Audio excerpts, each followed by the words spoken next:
حضرت انس بن مالک رضی اللہ تعالی عنہ روایت فرماتے ہیں کہ میں نے نبی کریم صلی اللہ علیہ وآلہ وسلم کو فرماتے ہوئے سنا، یہ رمضان تمہارے پاس آ گیا ہے، اس میں جنت کے دروازے کھول دیے جاتے ہیں اور جہنم کے دروازے بند کر دیے جاتے ہیں اور شیاطین کو قید کر لیا جاتا ہے۔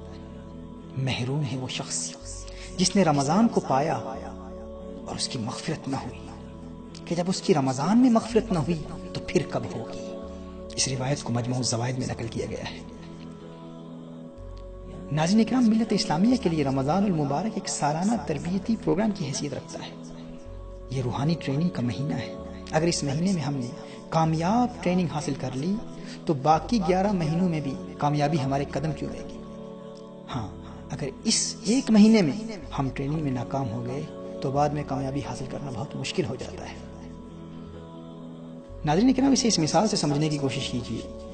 دیکھیے، اگر کوئی باکسر کسی باکسنگ رنگ میں بغیر کسی مد مقابل کے ایک راؤنڈ میں صرف پنچنگ بیگ کو پنچ کر رہا ہو اور اسٹیمنا اس کا اس قدر کمزور ہو کہ بغیر کسی دوسرے باکسر کے صرف پنچنگ بیگ کو پنچ کرتے ہوئے وہ تھک جائے اور کھڑا نہ رہ سکے اور دعویٰ یہ کرے کہ باقی 11 راؤنڈز میں دوسرے باکسر کو بھی ہرا دوں گا، تو آپ کہیں گے نادان انسان، بغیر کسی مد مقابل کے، بغیر کسی مخالف کے، بغیر کسی اپوننٹ کے تو ایک راؤنڈ میں بھی کھڑا نہیں رہ سکتا، تو باقی 11 راؤنڈ میں جب تیرا مد مقابل تجھے مار رہا ہوگا تو اس کا مقابلہ کیسے کرے گا۔ ناظرین کرام، اسی طرح سال کے 12 مہینوں میں یہ ایک مہینہ ہے رمضان المبارک، جس میں ہمارا دشمن قید کر لیا جاتا ہے۔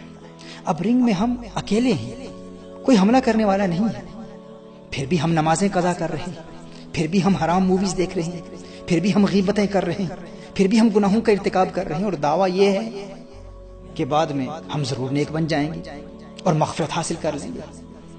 تو کوئی بھی سمجھدار شخص کہے گا کہ جب رمضان شریف میں شیطان بند ہے، کوئی حملہ کرنے والا دشمن ہے ہی نہیں، تو پھر بھی گناہوں کا ارتکاب کر رہا ہے۔ جب حملہ کرنے والا آزاد ہو جائے گا تو پھر تو کیسے مغفرت حاصل کرے گا۔ اسی لیے میرے آقا صلی اللہ علیہ وآلہ وسلم نے ارشاد فرمایا، محروم ہے وہ شخص جسے رمضان ملا لیکن مغفرت نہ ملی۔ اگر رمضان میں مغفرت نہ ملی تو پھر کب ملے گی؟ تو آئیے ناظرین کرام، اس پاک مہینے میں ہم اپنے آپ کو اس قدر مضبوط بنا لیں کہ باقی 11 راؤنڈز میں شیطان پر غالب آ جائے۔ اللہ جل وعلا سے دعا ہے کہ خلاق کائنات ہمیں اس پاک مہینے کی قدر کرنے کی توفیق عطا فرمائے اور اس پاک مہینے میں شریعت مطہرہ کے احکام پر عمل کرنے کی توفیق عطا فرمائے۔